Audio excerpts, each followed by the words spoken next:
Asante. Alakumbe, you have grown hairs, nini, bushels, nini. Let me tell you, the brown has been good to me. You know, guys don't have guys wake up. So I just realized I was looking much, I know. So I went to just wash my face and then put some nini, a remes.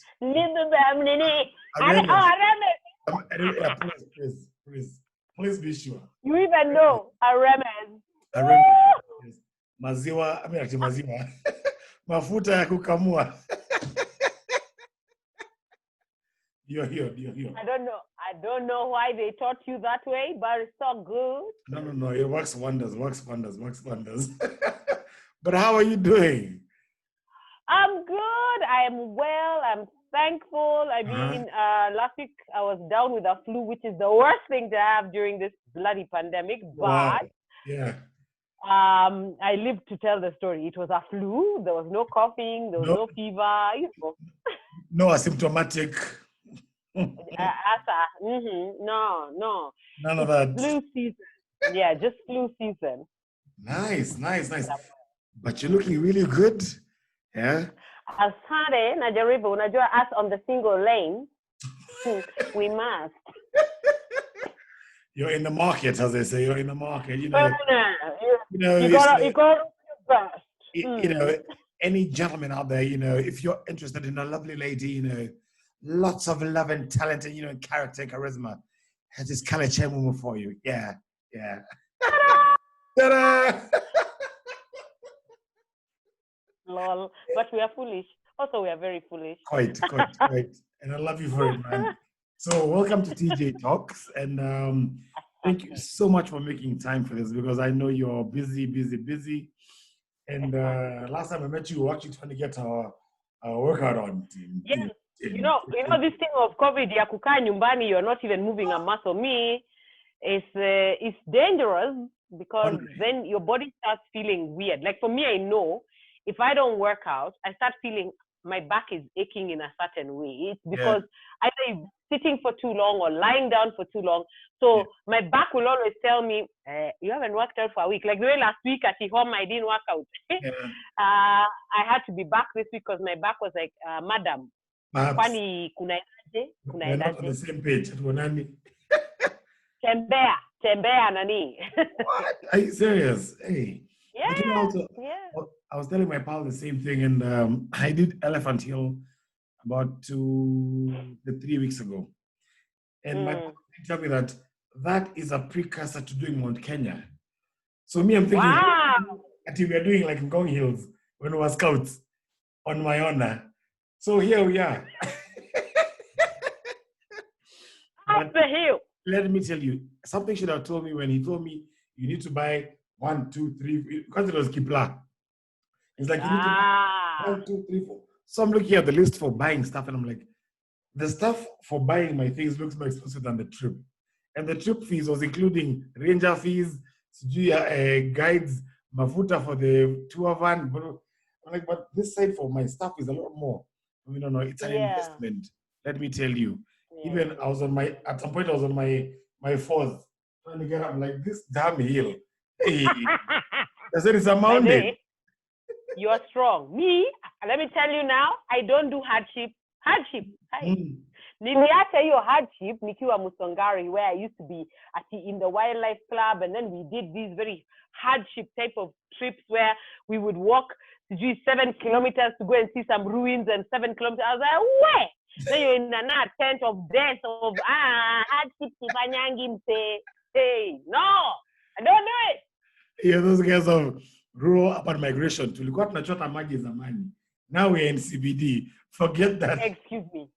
Forget that. Like I did it. Great. I learned. I went to boarding school where it was hard. Ukambani boarding school was bad. Are you serious? I'm not doing that anymore. Oh my God. From So to Ukambani. Hey, direct injection. Do not pass go. Do not collect 200. Climb up a hill. It's called Bonny Hills. My friend. Hey, I'm not doing that again. You did all 4 years, or you managed to escape? I was shipped there after Form 1 when they decided that life here, you're in plays and musicals, you need to read. Little did they know that is exactly who I am, you know. By the way. Yeah, and that's it was a tough one. Let me tell you, we were told the same thing. My boy was much better swimmer than me, and he's not a doctor. But at the time we were told, are you guys going to swim or are you going to study? And because then it was not, the Kenyan playing field wasn't level enough for people of sports or arts to actually prosper. So you actually shut down one area in your life, which actually should have probably taken you up there. Further, and maybe you'd be happier because you'd be doing something you're passionate about. Then all of a sudden you're there like, yeah, maybe the daktari, I just dispense drugs and, see people, and maybe you're not even a people person. I think doctors have to be people. They can't just see people. You call it like, yeah, so now, what's wrong now? And you're like, dude, it's a calling. It's meant to be a calling. Yeah, don't do this. Don't do this. Like, I'm not bugging you. It's your job. It reminds me of the case of Kanisa. You can come to us if you have a problem. Then when you go, they tell you, nilikwambia wache kunywa pombe na sigara, and you're like, dude, I'm coming because I'm in pain. I need spiritual help.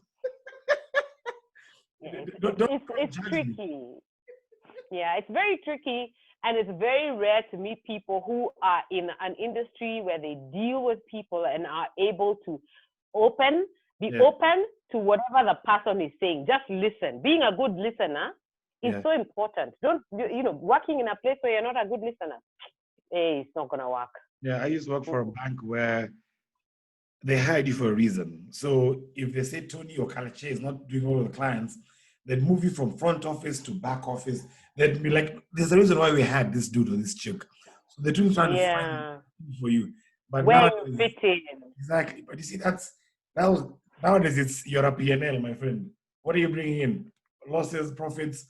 If you're not out nature.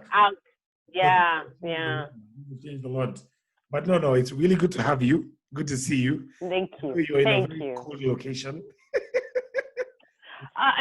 Nani, we are relaxing. You said we are talking about my life. My life is for relaxing, Nani. It's for relaxing. It's for relaxing. It's a good time to relax. No stress. At my age, and I say that, and then guys get annoyed, like, Connie, how old are you? What do you say? But I'm like, yeah, you at your age, I don't know what your problems are, but me, at my age, we don't like mingi story. Yeah. We're very, very sure of ourselves and very happy to be ourselves. And so that is how I look at my life, because 40s are very freeing. You're like, it is what it is, my guy. It is. You had a huge bash for your 40th. Yeah, when you turned. Yes, I did. How was that? Usually people say there's an epiphany or a realization. How was 40 for you when you turned 40? I think for me, when I turned 40, it allowed me to be me. Let me just be honest. Mm-hmm. Earlier, where you have these thoughts and you want to say them, and then you're looking at your environment and you're like, hey, if I stay here, it's a trauma. So let me keep quiet. But for me, once I hit my 40s, I felt like this whole weight of holding back what I really think, how I really feel, or what I want to say was kind of lifted off my shoulders. And I was now okay with saying, I don't like that. I like that. I don't want that. I'm okay with that. And I didn't feel that people's judging eyes or questions were bothering me. Whereas before, because I would still want to say those things, and occasionally when I did, I'd still be worried about what people will, think of what I said, or why is my thought different. But in my 40s, I was like, I don't like it. I don't like it. I'm not interested in you. I'm not interested in you. There's nothing we can do. It's just the way it is. I've never myself. Yeah, I actually did feel a change, and it's amazing that I felt freedom. Wow. I felt actually freedom from people's opinions and thoughts and whatever. And I didn't feel guilty about it. Are you serious? Mm-hmm. I didn't feel guilty. I'm turning 40 this November. And thank God there's COVID, so there's no bash. That's my excuse. Look at you. I don't know understand. Dudes, you're so different. Do you worry that you become older? Does it make you feel like it's a big deal? Because for dudes, I hear it makes you feel like you're questioning what have I achieved, where am I, and all that stuff. Do you feel that anxiety? Yeah, that actually happened to me when I was turning 30. Oh, okay. Strange enough, because in my head I had this whole thing planned out of how married by 27, have my first house by maybe 30, kids done by this age, blah blah blah. And the irony of life is by 30 I'd actually done most of those things. I had my first house, I've got married, I've got my first son. I think my second son was almost coming in at that time.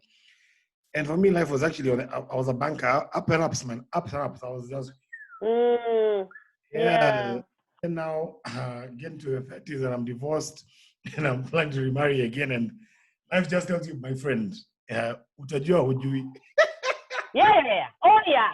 You thought you knew. You know nothing. You didn't know nothing. You didn't know nothing. But now when I'm getting to 40, when I look at you and a lot of other people actually talk to and look up to, there's a lot of stuff that you guys always say, there's this feeling of liberation, for lack of a better word, because that's actually what is liberation. Because you're like, oh, can we do this? I don't want to. Can we go here? I don't want to. I don't really want to associate with this manner of people because I'm okay with it. So you know what you want, but most importantly, you know what you don't want. Yeah, and I think that's the good one. The one of I know exactly what I don't want. That's the nice one. Yeah. So I'm like, you know what? I'm slowly getting there. I know I don't want my pot, so I'm working on that. Hence the many kilometers walking about. I have understood you now. I don't want my kilograms, so just take them away. 40 be gone. No kilos. That's one of the things I'm working on. But I'm always very fascinated by how people like you, to be honest, have grown, because I was having a chat with a few of my friends from way back when, and I remember the journey that you had. And I remember when you used to ask you, about how you make those nice records, with the gold paint on them, the vinyl records, and put them up on the plaques at the Homeboys Radio. Yeah. I was like, man, this chick has actually come from far.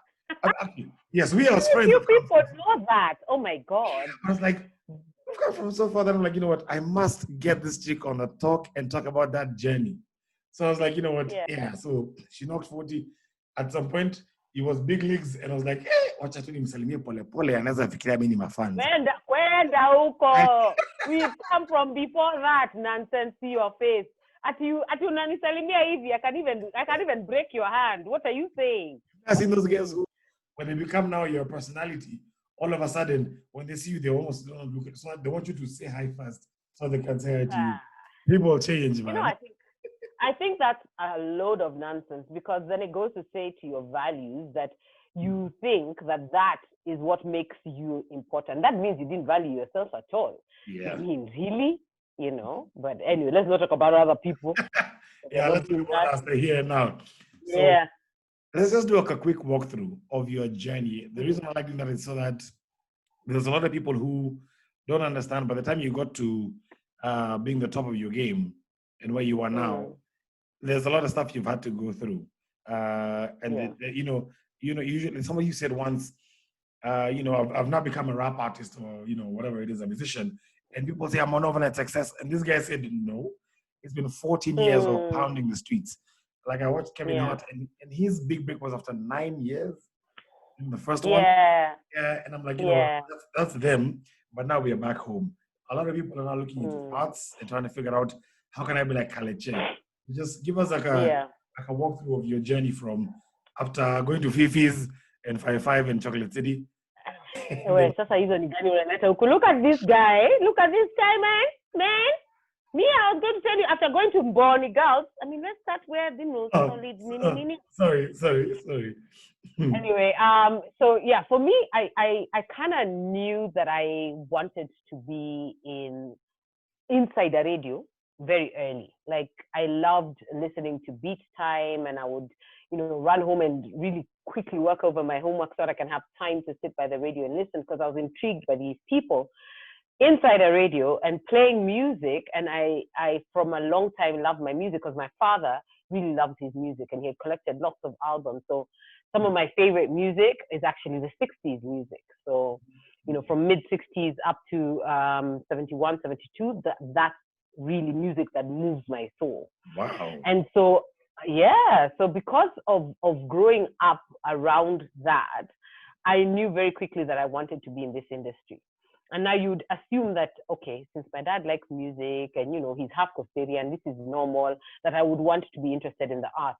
My parents really both did not see that game. And so then fast forward to you're going to the university where your brothers are. We are not hearing this thing over to you. Are saying mass communication. What are those? And so I went to UFIU. Yeah. And that's where I got to meet your sister and you. Yeah. And I mean, I did a degree that at the time of choosing it, I didn't really care, because I was there under the duress of, we're the ones paying the fees. Do you want a degree or not? So you kind of weigh your options and say, where will I live? And you just say, let's go for this thing. And so I chose international relations because I didn't know what it was. Everything else that was on the list that I knew, IT, finance, business, psychology, I was not interested in any of them. So I said, let me try this guy. I don't know who this guy is. Let's go with this guy. But I really, really enjoyed my experience in campus, because choosing something you don't know allows you to be wowed by what it is. You're just wowed by it. And that's how international relations was for me. There was debating, there was, analytical thinking, which is something I really love.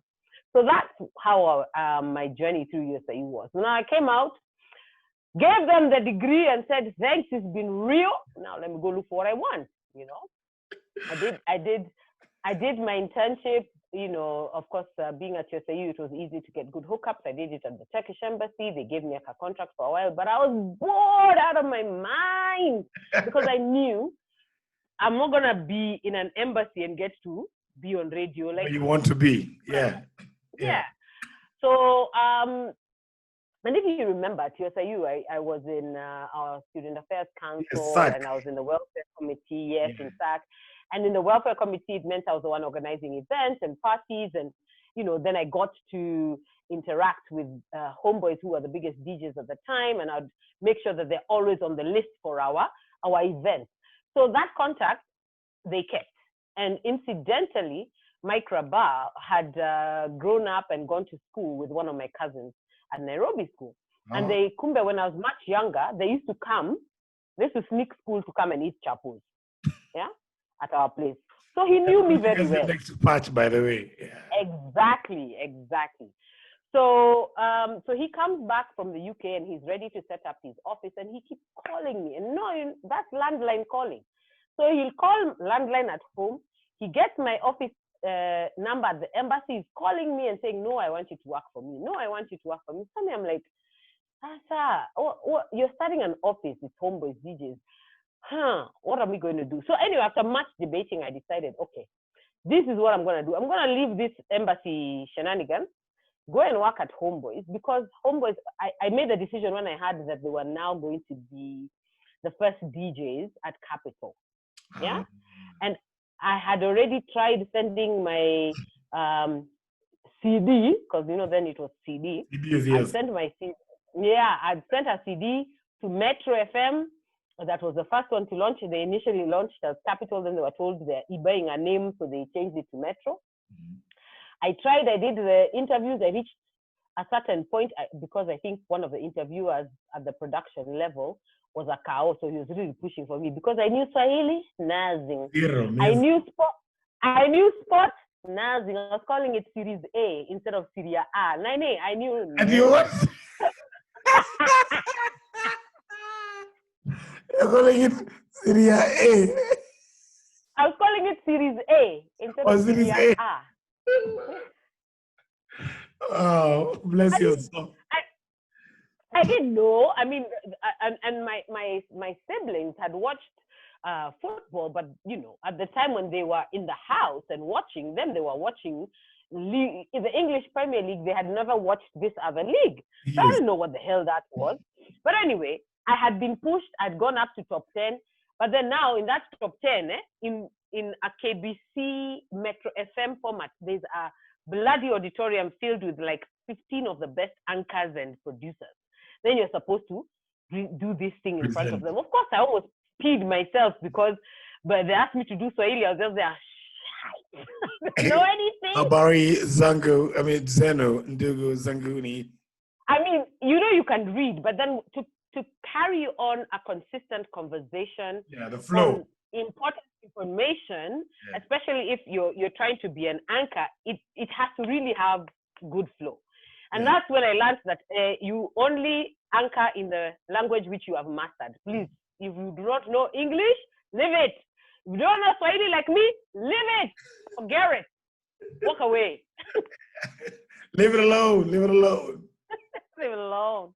And so I left it. So I didn't make it. And so after that, I had Capital of them. I started. And now homeboys are going to be the DJs. So I was like, plan. You go, you work for these homeboys, guys. They make you manager. But then you make a plan that these CDs that they mix, they send you to that place called Capital one day to deliver. Then you go and you speak nini nini nini. They hear a voice nini nini, voice booth nini nini. Inside. Full 100. Foolish child. It does not work like that.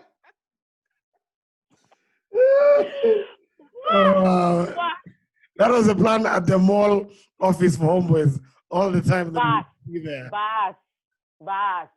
I mean, it was good. I was doing things, admin work, I know, nini. But in the meantime, their fax machine, Mike Rabah, I'm sorry, but I used your fax. I just used to fax CV. Okay, the people don't know fax machine, sorry, but you put paper in it, go to Chapa, it's Tomokas on the other side, photo nini.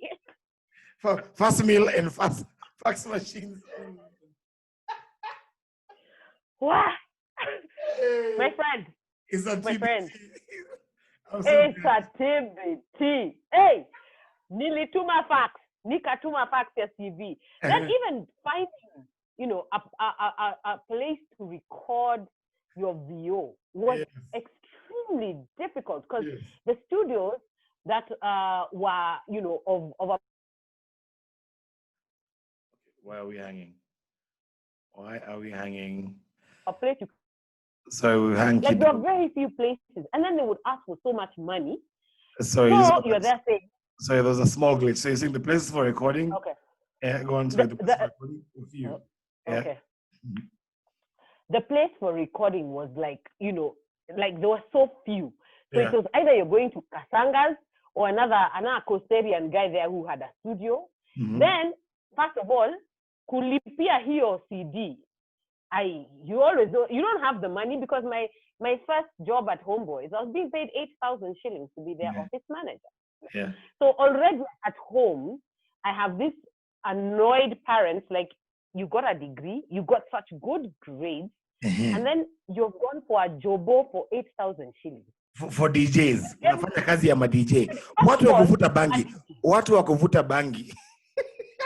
First of all, jina yao ni homeboys. So these boys, they just stay at home. Those are the people you saw you go work. And they're boys. I think they do. And they're boys. Kwanza boys. Guys, Jesus.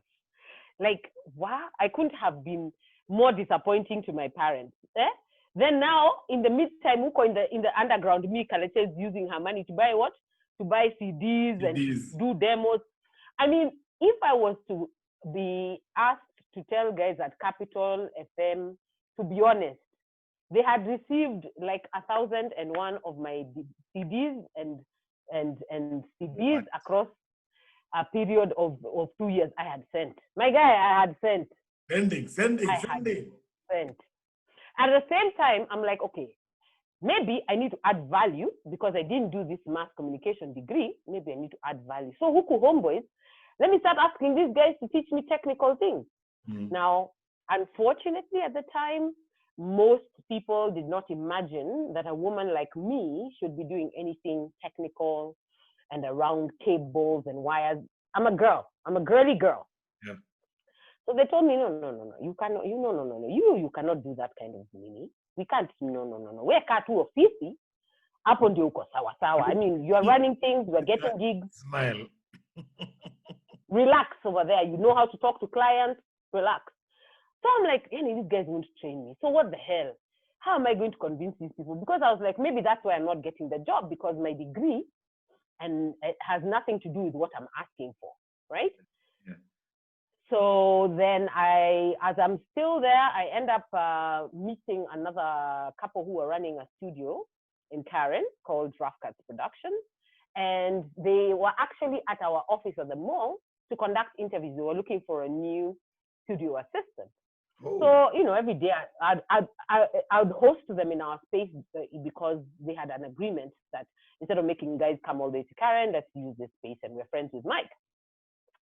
So me, in the 3 days of their interviews, you know, it's a small place. If you remember, it was a very, very small office. So you're in earshot. You can hear what they're saying, Nini. So every day they come and say, oh, what do you think we should ask today, Nini? Just conversation. Me, I give conversation. See, am I thinking about them? Once they are there, tapping conversation. Facsimiles, capital, Facsimiles. Capital. Hello, capital. Please give me a job, mate. Me, I got the voice, Nani. Give me.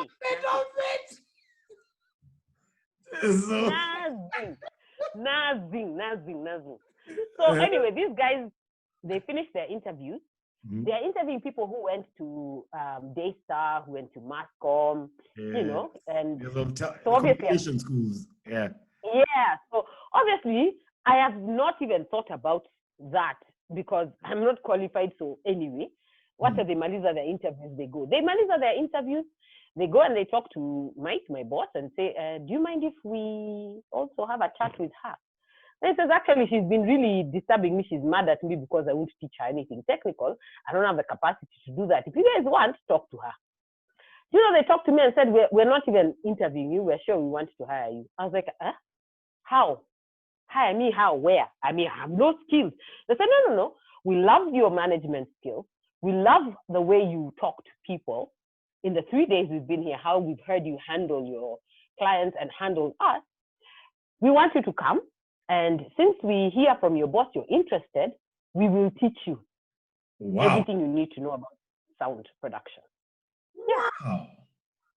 So as you are there, and this is what I want to tell the young person, as you're there, you're dying to be Kalekye.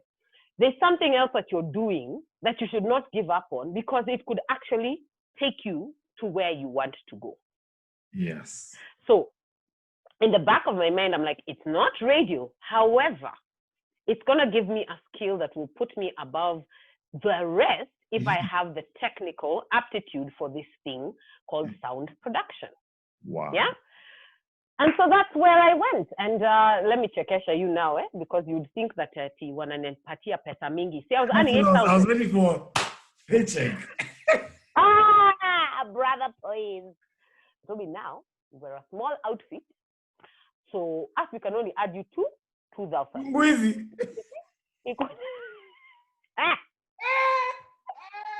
And where's the job?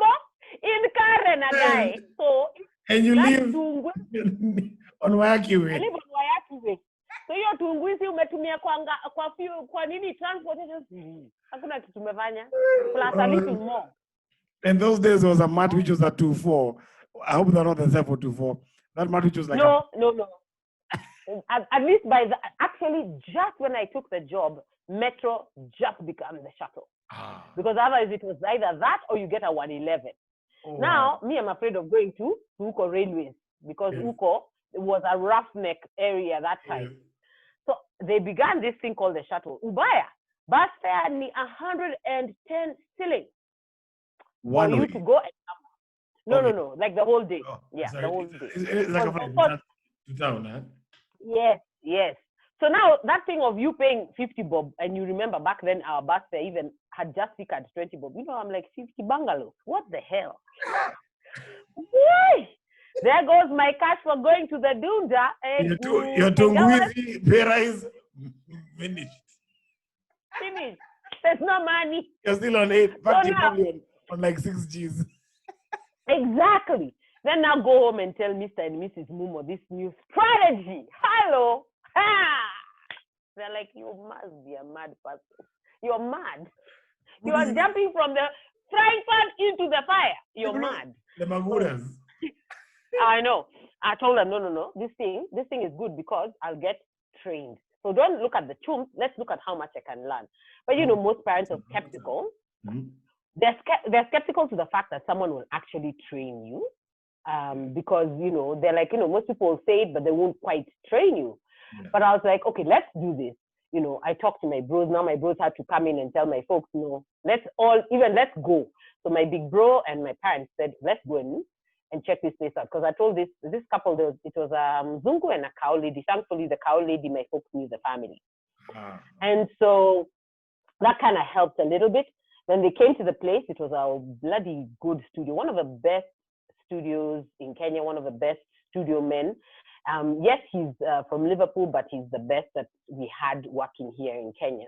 So they came, they saw the place, they said, okay, maybe. So me, I go. And I start working there. And so from there, from managing the studio, he started teaching me production. And that was a World Cup year, I remember. By the time 3 months had gone down the line, he was like, I'm going to watch soccer, recording, happy recording. That time we have just gotten a UN jobo. Oh my God. But he threw me into the deep end and I started learning how to produce sound. And so that's where I was. I did 2 years there. Then I left. I went to Mediva and I was hired now as a sound engineer on my own. I was so scared because I was like, I don't have Lee to correct me. So I'm on my own. Yani, we're saying that now I'm officially a sound engineer. Jehovah, how am I going to do this? Hey. So I go to Mediva where I go for the interview. Funny enough, I went for the interview like at 2 p.m. By 3 p.m., I had been shown to the studio and told, Aya, these are your tools, start working. Because the guy was here before really messed up and we need this footage ASAP. What? Deep into the deep ocean. Jesus, deeper ocean. With sharks, oh my God. And then you even got deadlines because it's going on TV and radio. My friend. So I have to fix sound for TV and then now make a radio show for TV, for like going to, hey. So the hard part about doing that job is that your hours are ridiculous because you're creating, you're editing. Sometimes it starts working at 10 p.m. You won't stop until 4 a.m. Yeah. When it starts in gear 9, you won't leave. So of course, I'd already battled with my mom for a couple of years at Rough Cuts of what is this business of you don't come home? Where are you? And there, because it was all the way in Karen, they had bought a house where they had accommodation upstairs. They lived upstairs, had a kitchen upstairs and everything, and they had extra rooms if you had to work late. So there are nights where instead of driving in the middle of the night, they're like, just stay. Sleep. Yeah. So, by the time I left, I had grown up and bought myself my first car. Boom. It was a Mini Morris. I remember. Yes. My fire engine red. Boom, boom. Morris of Mashidas, which had various issues, but it is okay. We will not go into the issues. But it worked. It worked, and it was the key is it was mine. Yes. Everything else doesn't matter. What I bought it for, I bought it for 180,000, but it's okay. It was yours. It's your moti. Gary Yako. Yes, yeah. So then now I've gone to Mediva. I have started loving this sound engineering job. By this time I've forgotten that I wanted to be on radio. I moved on because I said, if these guys haven't called me all these years, I'm now approaching 5 years since I graduated. Come and buy. This is my life. Let me continue with this life.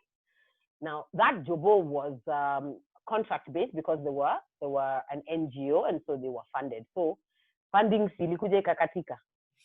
When funding is kujeng, we're being told, okay, so you are here for another 2 months. We finish this project we're doing now.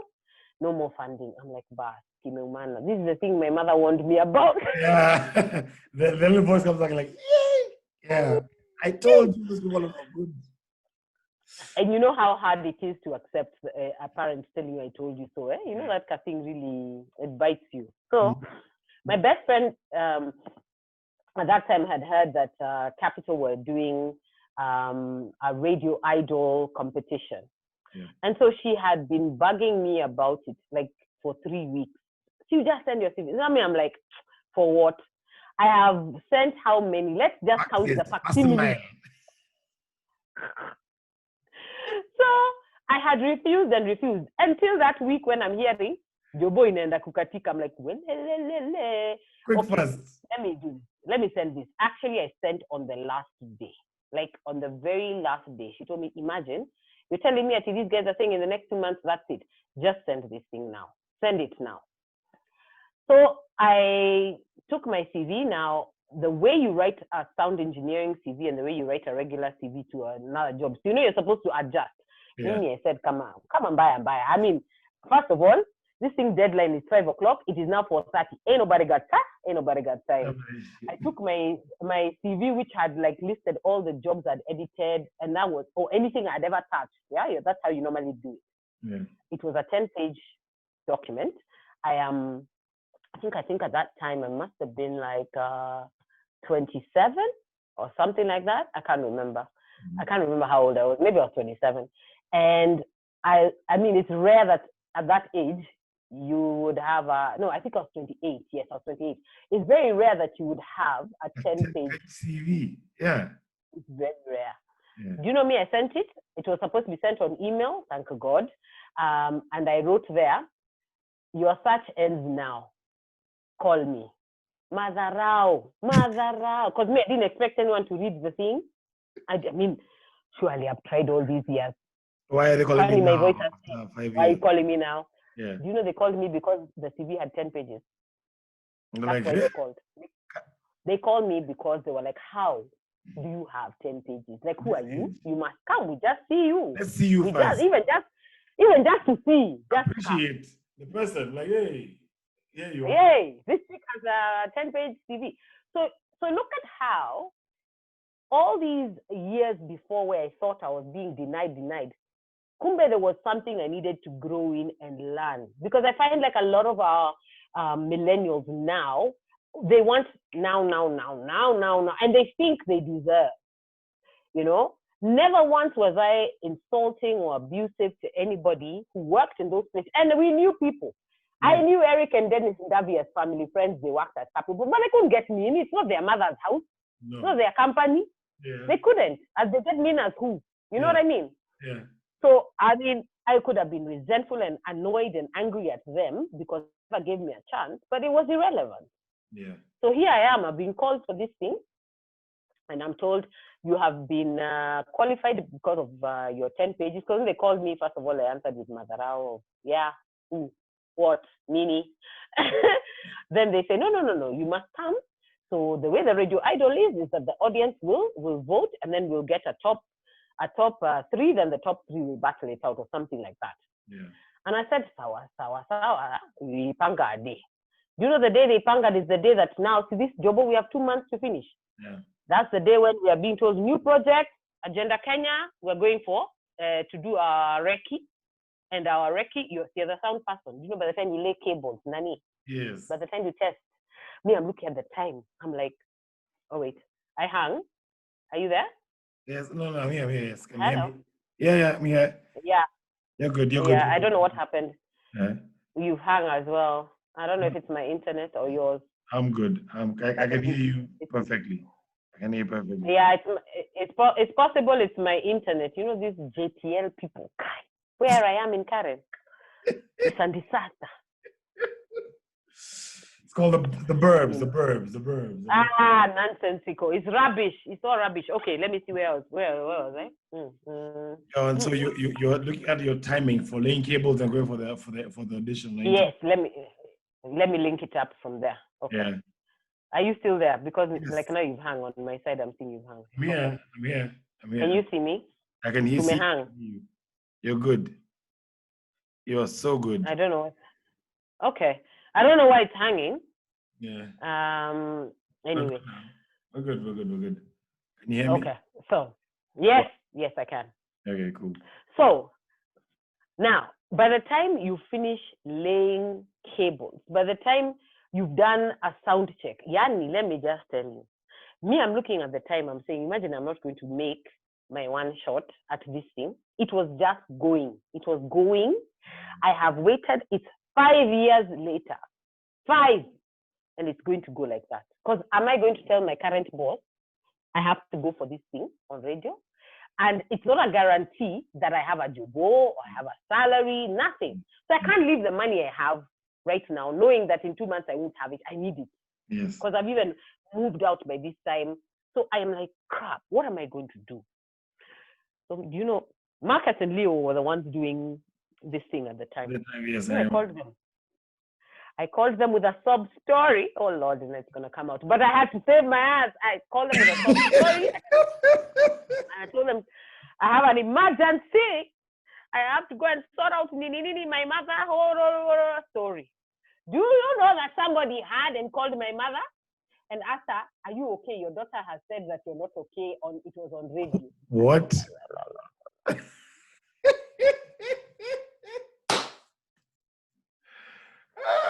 Wait! It's juicy. Wait! As in, now I'm here trying to come. No, mom, no, it was a joke. Gotta do this.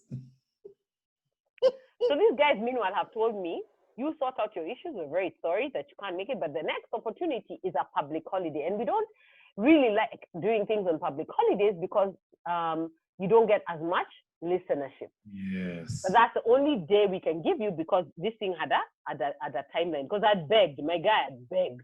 Mm-hmm. You know, I told him, he says, okay, public holiday, I will be coming. And I remember it was what? It was Moi Day.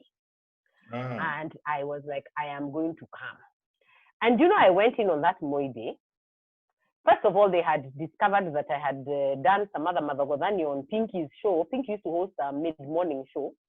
And on that mid-morning show, she used to have this thing where you call, you can send a message to call a blind date or something, or you give a story of a guy or me. And there's like a guy that I had given a story about Nini. See, these guys have done recon, they've discovered, but this chick called Nini, this chick. Okay, how about I go to the studio? I had called and talked, Love Lines, and I had gone and I had said about this guy on Love Lines to Pinky. Now they had the information.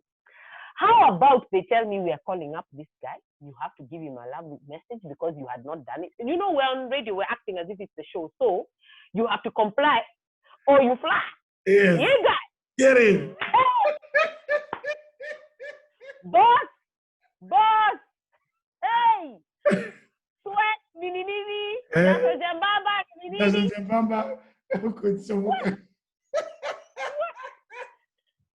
This is the radio interview. This is the thing. This is the competition, Nani. Yes. Among, basic radio presentation, but this was the thing. Yes. I said, Sawa, call the guy. I said, I fear nothing. Call the guy. Thank God it went to answering. His line was busy. Your stars were aligned otherwise. But I still left a message of Nene, of theirs, saying that, of my pens. Guy, Jesus. I don't even know what I said, but those guys cracked up. Apparently, the audience cracked up. They were blown away. Remember, it's a public holiday. Yeah. Okay? So you're the digs.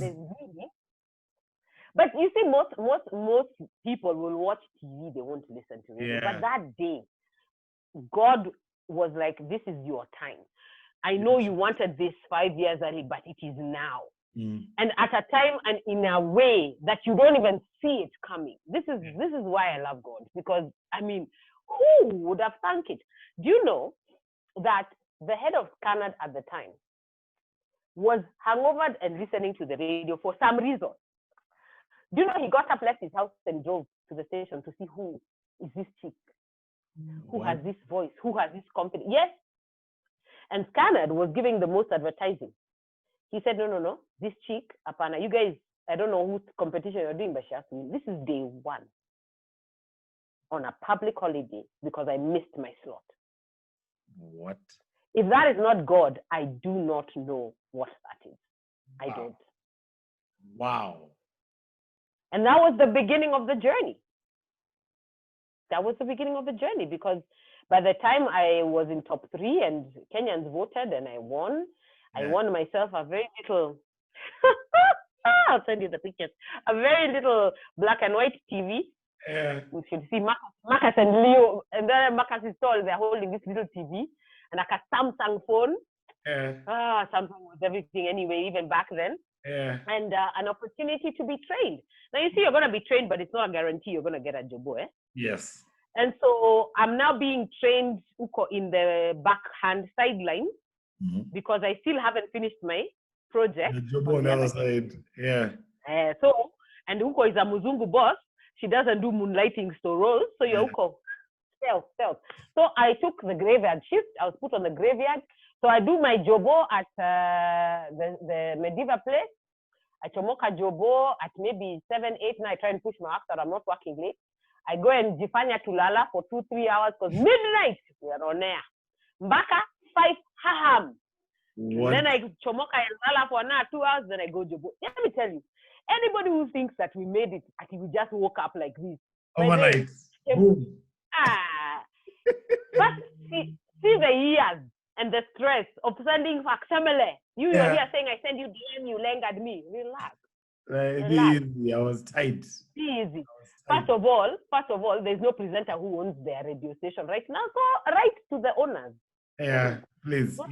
Don't sumbua guys on Instagram telling me I didn't give you a jobo. Nani, isi kwangu. It's not my mom's job. It's not my joint. You know, and then after that, see how I'm there complicated. I'm lying to my mother. I'm moonlighting. I'm sleeping. You made your mother unwell in an emergency. Hey, that's the problem. You guy. I mean, really. So, just everybody, calm your cockles and sit down. relax and titties. Take it down. Yeah, and so anyway, eventually, they trained me. My contract on the other end is over, and I am now just there. I've been trained, but there's no jobo, there's nothing. I'm like, okay. Then my cousin was getting married in TZ, and I'm like, fantastic. In a bus. Twende TZ, let's bash. I don't know when I'll be back. I don't care. Let's go. I don't have a jobo. I get on the bus. On the bus, before we reach Namanga and get out of range, I'm being called by Samoina. Well, where are you? I'm like, I'm on a bus. Why? No. You know, we need you back, because we want you to take over the breakfast show. I'm like, I'm sorry. What? Sorry, what? You trained me for a month on night shift, but now you're telling me to come and do breakfast with Ngatia.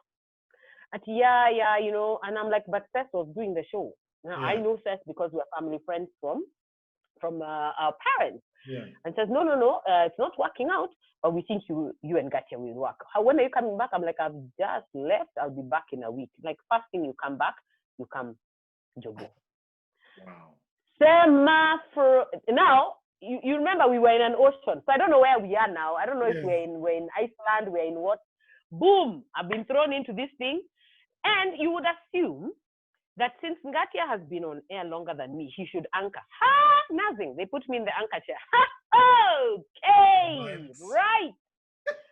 Okay, Jesus. Like my guy, there's no sweating, no nothing.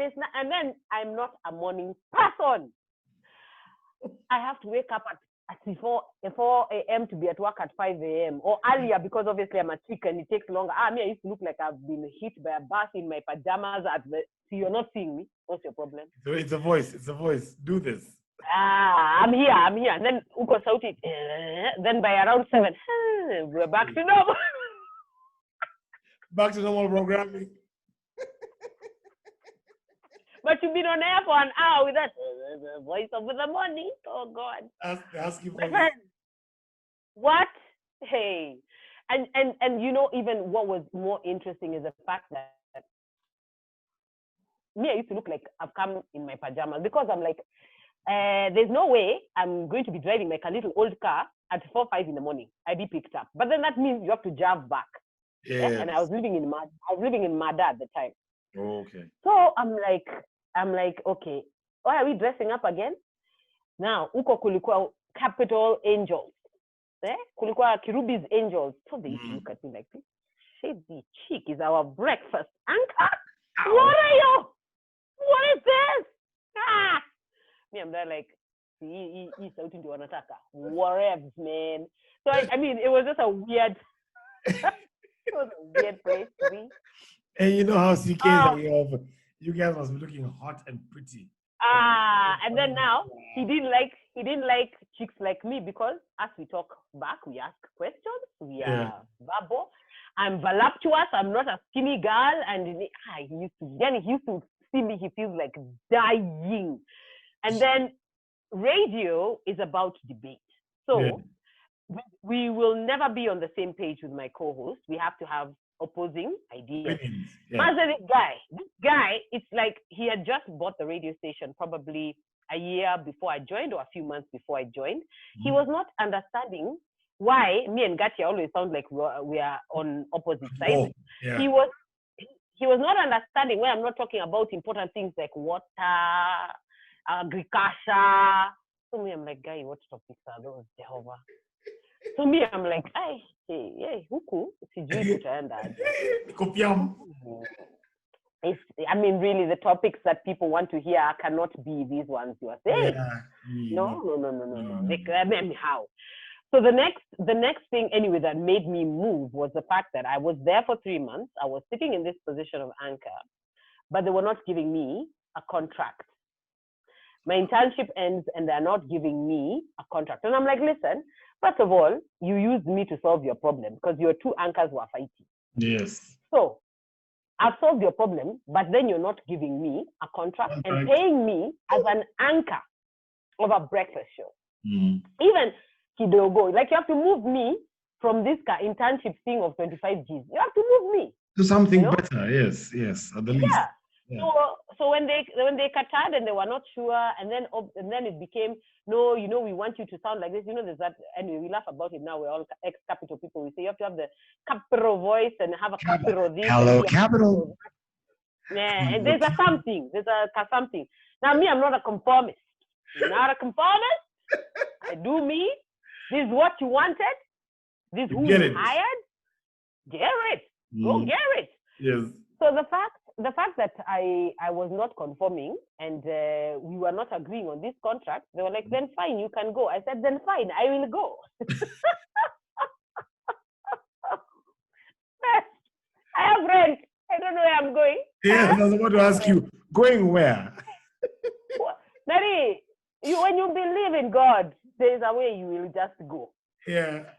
So they're at loggerheads now, and we're not having this conversation. At the same time, they've decided to go and bring Shanice Kasungira from Uganda to come and take over without telling me. Imagine you walk into your studio one morning at 5 a.m. and then you find a chick sitting over there. You're like, sorry, who are you? And we're about to do a show. Why are you in the room? We don't know who you are. I said, no, just carry on. I was like, oh, hizi ni zile shenanigans munani replace kama ninaona nimufundishe your face. I am not staying here. I wrote an email I found out the email for the program controller at KISS. I wrote an email. I said, I've been on air anchoring breakfast at Capitol for the last 3 months. And I used to do a show I loved called Golden Sunday. Oh, because of my love for the 60s and 70s music. And we used to play 60s, 70s up to the early 80s. And that just I loved that show. It was a Sunday morning show. Difficult to do, but I loved the music enough to be there for 2 hours. So anyway, I wrote this email and I told them, I have been here, but my last show will be on Sunday. And then I'm available. And I think I want to broaden my spectrum. I just wrote a nonsense email like that. And I said, hi, sawa. I told them, deuces, but I will do my last Golden Sunday show because I really felt connected to the show. I did the show. Those guys, and I lalad. 2 days, I didn't talk to anyone. I didn't do anything. I was lalad. So by day 3, these guys have now realized, oh, this chick is actually not on air.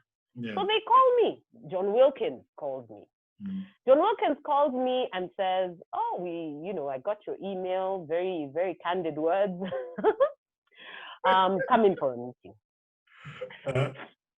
Okay, sawa. I go for the meeting, looking for the right clothes. Nini. Uku ni kiss 100, my guy. Tap go. nguo, nini, nini, I go. Then the guy tells me, now, we really like your voice, but we don't have a position for a radio anchor. So me, I'm there thinking, then why the hell did you call me? Call me, yeah. They says, but we have a position for a news anchor. So I'm like, okay, news. News. News is who? I'm like, come on. And he's like, yeah, we have a place for news. And it requires you to be doing sports. You remember those things I told you, Syria? Yeah. I'm like, oh no. Series have come to haunt me. But you see now, since then, I have learned. Since then, because of that failure, I have learned. So the lesson from that 5 years ago has come. I'm like, oh, okay. And then, they say, so that's what we have right now. You go think about it, blah. So I come home, I talk to my bros, and they're like, you know what? That's a foot in the door in the biggest station in the country at the moment. So what you need to do is just take the job, bite the bullet, learn something new, and fight for a show. And that's what I did. I got in, and the shift was harder because you needed to be at work at 4 a.m.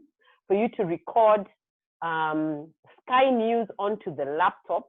You record the audio to get what the sports news is, because we didn't have a way of doing it from the internet. Yeah, at that time. Yeah. So that you then create a sports bulletin. Creating a sports bulletin, Jesus.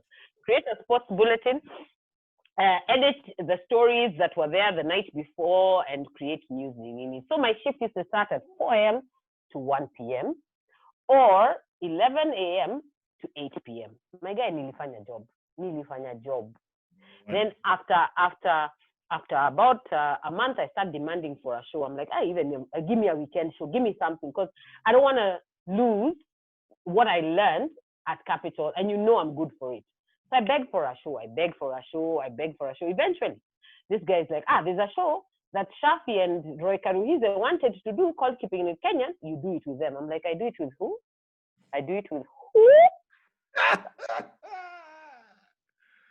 The jokers and the alcoholics of the office. Are you kidding me right now? No. Then he says, imagine that's the only option I have for you. So I say, okay, Lord, it is just because I asked. Let's do it. Those guys used to skid in. The show starts at 12. You should be at work at least by 11 to prep together.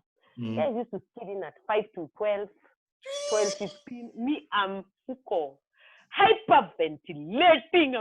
I'm angry because I'm saying I'm trying to prove that you're worth this. A primetime show. This is my life on the line. I have begged for this, and this is the shenanigans you guys have to pull. And I'm the anchor. I have to control you. If you guys don't behave, it's me who will be asked. Yes. Nah. It was a lot. I did not like them. They did not like me because they said I was too serious. We come out of the show for about 6 months. Then, guys were poached by citizens. A lot of them left, so there's an opportunity for main shows. Kidogo, me, I'm doing the Saturday show, and I'm still working during the week, those shifts. Yes. I'm working. I'm chomoking. I think this time I was on the evening shift, so I'm getting home. It's about 8:30, quarter to 9. Yeah. And then I get a call from Caroline. Caroline Toko calls and says, hey, so there's this opening. This is the money. Take it or leave it. I was like, I'll take it. Oh, and your co-host is Shafi, dead. Dead! Have something. I'm like, as in, not only do I have to deal with him on a Saturday, I have to deal with him every day. 5 days. Oh, God.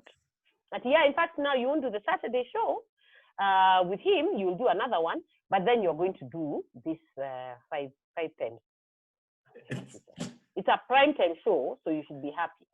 So you're like, wow, you can't have your cake and eat it. No, you cannot. You just cannot. And now I just prayed. I talked a lot about it to my friends and my family, and they're like, just bite the bullet, Nani. Hopefully he understands it's a primetime show, which he did, but we were at loggerheads. The chemistry that people loved, that the way we would fight each other. Yes. Are you aware that it was real anger and anguish? Are you serious? Real anger, anguish. Like we did not like each other. We did not like each other. It worked out so well. Exactly. I don't even think I had saved his phone number for what? Like, who am I calling him for? Yeah, shows up to work, he doesn't show up. We're not friends. Whatever. This is business. Nah. Get it. And then now, the difficult part about that is that I find that you have to decide to be the bigger person. You're the one who wants this maybe more, because he was okay being a production guy, and that's what he had trained for at Mascom anyway. So here I had to now say, be the woman, and nyenyekea, submit to your husband of the office. It was, what's it, the marriage?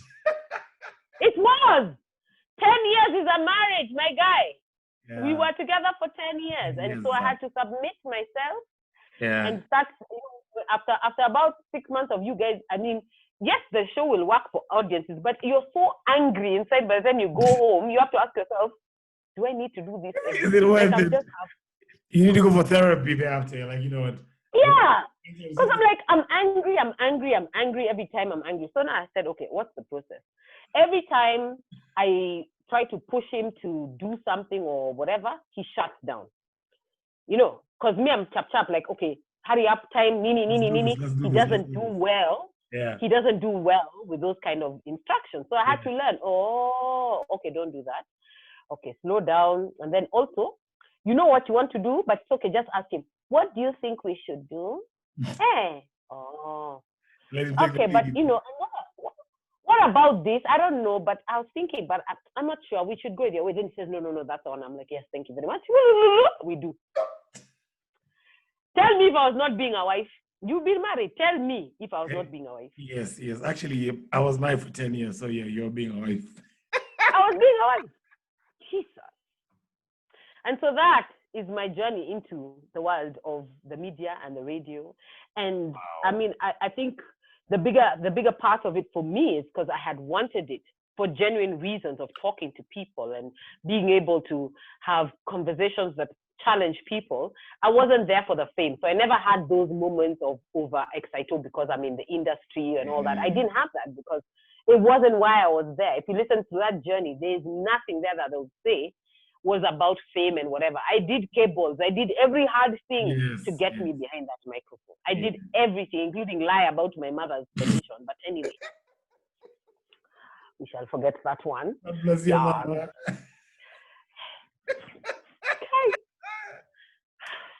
It's okay. It is well. It is well. All is well. But that is an amazing journey. Wow. Thank you. 10 years as a radio wife, let's even call it a radio host, because that was pretty much what it was. Right?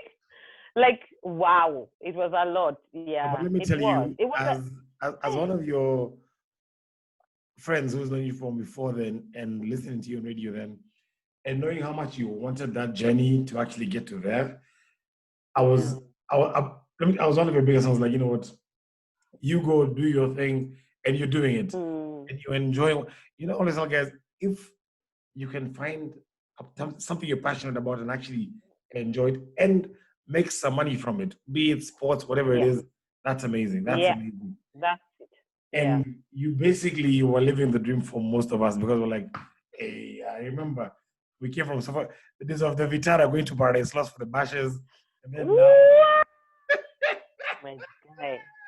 But Usichome, you know me from X-Files days. No, I do that, Choma. And then so after the 10 years of radio marriage, you started Kalekye Mumo Radio. Yeah. So I mean, well, that took some time, because when I was leaving KISS, I was like, okay, I knew for sure at 40, I need to be doing my own thing. And I'd been telling God that for a while, because I felt like, okay, we're here, we're glass ceiling. Yes, we're doing breakfast, but that means waking up again. Okay, is this working? Is this not working? And it just became that our interests and our desires were not aligned with the company. And you see, in between those 10 years, I'd done a TV show, that's the couples show. I used to air on K24, and that was my first experience with TV. And it actually kind of was like, wow, okay, so you can actually move from radio to TV. So I knew that's my transition. I should move from here to here. And since now I had grown, I was no longer afraid of being seen, because when we started radio, back then it was in magazines. Pulse was the craziest magazine that, you know, had all the gossip and all that. And so for us, that was more scary because I was older when I got into this position, and I was like, no, I really want to keep my privacy, and I want to be clear on the fact that I want to maintain my friends who I had from before, and most of them wouldn't like to be in the public. So I used to avoid being seen or being at places a lot. And that was a personal decision, which I think I thank God for, because then the more mysterious you are, the better for you, as opposed to going and what people do now and throw their lives everywhere. Everything everywhere. Yeah. So now I knew my transition would be, I want to do something in TV. I want to try, and because I'd just done my 40th birthday, and I had arranged and planned the whole thing. So guys are like, wow, can you do an event for us like this? So I was like, okay, let's go double in that. So when we decided that, okay, my time here is done and I left, I first started doing PR stuff. And, you know, that was like between, because I left 2016, July 4th, Independence Day. For America. Yeah, for America. I know. Anyway, it was like for the first of those 6 months, I was now trying to find my footing with my PR and myself. And let me tell you, after you've been at one place for a long time, you wake up the next day and you're scared shitless. I was mortified. I didn't know what to do because my brain was still waking up at 4. And I was like, okay, what do I do? Where do I go? I felt sick. I felt really sick, like a part of me had been ripped out of my soul. And at the same time, you know, you still need to go on. There's still people looking up to you. There's still people waiting for you to tell them something inspiring and motivating. It's not easy being in that position. I must say that people admire the attention, but let me tell you, when you're down, when you're having a crap day, and you still have to deliver to someone else, it's hard. Yeah. It is hard. And so I went through a couple of months of trying to do my own thing and everything. And in December, I get a call from K24, and they say, you know, we have this show that has been on for a year, but we feel like it needs a female host. Would you be interested if you have time? I love the way they ask, if you have time to come and do this thing on our station. Come and take the show, make it different, blah, blah, blah. And I was like, wow. I actually wanted to transition in TV. I didn't think it would come that fast. Yes. Because it was barely 6 months. Yeah. And then I took that on, and it was a brilliant ride. It was brilliant. And I learned that I am actually really good at doing interviews. You know, radio was all fun. And the difficulty I had was that people looked at me as a very young, happy-go-lucky person. In fact, a lot of people were shocked when I was saying at my age, because that's the sound of Kiss is 18 to 24. But you see, I was doing my job right. I needed to sound like that chick, but I wasn't. Yeah. And so TV allowed me to be myself and to finally speak as a 40-year-old and do interviews in a very mature kind of way. And I loved it. Wow. And in the meantime, was growing myself, growing other businesses and doing stuff. So that was like 2 years. Then again, the contract was coming to an end, and we chose not to renew it because we were also struggling with, you know, you can only interview celebrities for so long. So I look at all the guys today who are online, doing online shows and interviewing people, and I'm like, Wataisha too. Topics are better. Wataisha. Oi, I did it for 2 years, every single week. Walisha, where? Then you're there, and then, you know, there are people who you will call, they won't come, wait. And then you can't interview every Tom, Dick, and Harry. There's some people who it will not work with the station or your brand, you know? Yes.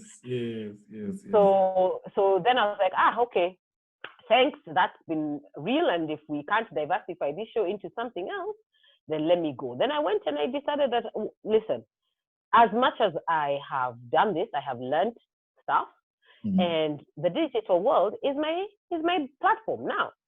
Yeah. And that's how I went and started Kalekye Mumo Live and Uncut. And decided, let me make KM Network. Yeah. Excuse me. Oh, I need to cough. I don't know what's in my throat. 1 second. No, there's not. Cool. Right. So starting KM Network was like, I've always wanted to own my own content, because I felt like in the few last years of me working with the station, the radio station, the TV station, there's so many things you're limited in how you can do. And your ideas sometimes will be shut down because it wasn't somebody else's idea or whatever. So I really wanted a place where, one, I can go and do what it is I'm good at and be able to change people's perceptions with some kind of content that will actually help people. For me, it's about how can I help you improve the way you either relate with other people by changing the way you think, or you have a similar situation to the topic we're talking about, and it will help you. Yeah. So the first of that was Live and Uncut, which I began that, I think we started last year. And then by this year, with COVID actually, KM Radio was an accident. It was because I was like, now we're at home. I have invested in this equipment. So now, what do I do? What? Yes. What do I do? Yeah. And that's, COVID for you. And that's how KM Radio was born in April. And it's amazing the type of audiences I have from across the world. Yeah. So I mean, and what I like about this period, look at you. You're here with TJ Talk. Did you ever think that you would be doing this? Actually, thought about it for a long time. And I was like, you know what? But and you probably didn't think that it was possible to do it in this way. No. Zoom has been around for a long time, but we never really thought about it. I remember a friend of mine in the States saying, Kalekye, you should do your show, you should do on Zoom, and I told her, no, how will people watch that? No. Now I'm doing Zoom shows because I'm not gonna have my crew getting sick and have guests getting sick. So I don't want to get sick. We're doing Zoom shows. It's possible. Yeah. And the beauty of the way we're able to use technology now with KM Radio, I'm now converting them into podcast versions that people can listen to on podcast. The beauty of it. So people can listen to it when you're driving. It doesn't matter where you are. Yes, you can listen to the audio. So there's that. Yeah. And many more things that I am now like, oh, wait, there are all these people who keep asking me, I want to be like you, I want to be on radio, what do I do? So I am putting together a training. I will have a course that is online, which is perfect. And that's coming up. So I'm just now thinking different ways outside the box. And even when you go and work on your own, the other misconception is, mukiona nimevaa hivi, nguo nimetengenezewa ama nini ama nimenunua mtumba, munaona niko na pesa mingi. It's not about that. And chances are very, very high that majority of your presenters or your people in the media don't really have all that money. Me, I can tell you of people who work in banks, people who work in telecoms and whatever, who have a lot more money than we do. Yes. It's just that we are visible and we are in your face because of the nature of what we do. But it doesn't mean anything. So I am a one-woman show at the moment. COVID has made me a one-woman show. KM Network ni huyu, Kalekye Mumo Network. You are the show and the show is you. It is. That is it. That is the way it is. And this is just the fact that, listen, dream big. Call it a network because I have a dream for it to be a network. Yeah. Whether I am one person now or we are how many eventually, it doesn't matter. Yeah. Dream big. Dare to dream big. Yeah. Do what it takes. And there will be bad days. Working for yourself is really hard. I mean, there will be days you do not want to get out of bed. There will be days, edit. I've taught myself how to edit now. I edit my own Live and Uncut shows, after going through a series where I had a team who assumed that because I'm Kalekye Mumo, this show will attract millions in seconds. It does not work like that. Because again, I dared to go with content that will not be your immediate exciting content. I'm not talking about naked booties and guys doing this and scandalous that. So if I'm talking serious content, a lot of people pretend they don't need it. So they don't come to it as quickly. And that's one thing I want to encourage you, Tony. I want to say that you're doing TJ Talk. Yeah. And you believe in TJ Talk, but you may not see 1,000,001 views, or you may not see even 1,000 views quickly or whatever. Don't give up. Yeah. do what you're doing because you believe in what you're doing. Yeah. And there's somebody somewhere. Me, I always say, if I can touch one life, one, yeah, I'm done. I'm fine. One. This thing of when COVID started and people started doing IG lives and, you know, people were bragging there, I am never been done in Kenya before, 50,000 views. That time is just twerking. How long did that last? How long? No, it didn't. It didn't. Exactly. It didn't. Exactly. Yeah. So, you know, people have to realize that for you to do something that you call success should be about what you determine it to be. It's not about what your friends or the public or I'm being seen on public pages or public TV or public. No, it should not be about that. Because if it's about that, this is how long your life will be. Yeah. Well, I'm talking about myself having done this for the last 15 years of work. Consistent. 15 to 20 years of work consistently. Yes. You cannot go about that if you're about, I want to be famous, I want to be known. Me, I think I have and I deserve. It won't work. And that's the thing. And people don't get, you see, like when I start, the initial video when I said I want to start something is because I was fed up of being at home and just being like, you know, what's happening. I've been on this entrepreneurship journey for since 2011, and there's been really good times and really bad times. And I'm like, you know what? Somebody out there needs to hear it, because even I needed to hear it that, hey, my friend, things can be bad and things can get good. But it's a positive effect of the message. So we all look at how many people have watched the videos, blah, blah, blah. But for me, when I get calls and guys are like, you know what, link me up with Kalekye because actually something she said that actually, you know, spoke to me. Link me up with this doctor. For me, that's what does it for me. So I'm like, you know what? It's okay. Even if we don't get to have 1 million subscribers or whatever it is, it's okay, but it has had an impact at the end of the day to somebody personally. Yeah. Reality show of, we're doing, no. Small, but actual makes a serious impact on somebody's life. And that's what it's all about for me. Positive impact. That's it. I love it. And that's what matters. And so just keep doing you. And keep making your mark, keep making your positive impact, because the content that is positive, the content that is solid will go beyond our Kenyan boundaries. Because for me, while people are busy thinking Kenyan and we're here, we're twerking, we're excited, I don't know, me, my sites are the world. So you guys do you, you're twerk. Let me stay there. Let me stay there. I'll have 500 views. I'll have 200. I'll have 1,000 if I'm lucky. It's okay. You're good too. Someone somewhere will call me because they listened and they liked what I did the way I did it, and it will be easier for me to get paid to do what I'm doing because of the solid content. Amen. No, it's amazing. Let me tell you, you have spoken like 100 Ohangers. You, same story. Eric and same story. Jimmy got the same story. And I say this because you guys are, your personalities that we actually look up to. And we appreciate what you've done. You have opened doors in amazing ways that you will not even understand, because there's people who cannot even reach out to you, but they'll be like, you know what, that chick has done it, then even I can do it. But it's good for them to understand the journey that you've actually come through. So thank you so much for your time. It's been amazing. In fact, even me, I think that School of Kalekye Communication, Atamimi, enroll. Let's enroll. I will let you know. Because what I'm doing is anybody who's inquiring or asking questions about being on radio now, I'm like, just give me your email. You guys will have first priority for registration, because I don't want to do a big class either. I want to do it in a way that everybody can afford it. Especially now. Especially now. And they still get the value out of it. And I do it in a way that, look, there are 4 different courses.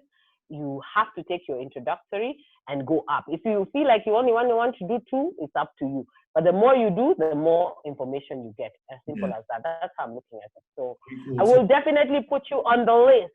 Tafazali, please. Early registration, please. And Alibird. Details down on the link in bio when I put things out there.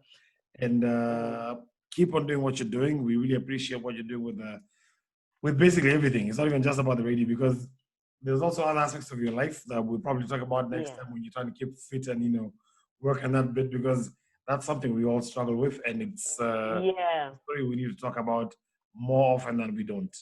So thank you so much for your time. I appreciate you very much. And I love your energy. I love your show, and love what you've done so far, man. I've actually really enjoyed doing this talk today. Oh man, thank you so much. I've had such a good time. It's always nice to catch up with an old friend and someone who knows me before all the fluff and flair of all these people who try to make me look like I'm special. Wambia too mini mutu. And we did a lot of nonsensical nonsense, but it is well. Yes. And we should do this again. I think we should. Guys, we must have a sequel. These things, we talk about life. It's not just about today and what has happened before. It's about things to come. So let's get together and do this again. But thank you so much. Most definitely. I would look forward to coming again. Thank you for having me. I truly appreciate, and all your fans out there, just keep watching TJ Talk. Thank you so much, Kalekye. I appreciate it. Thank you. Ciao. Yeah.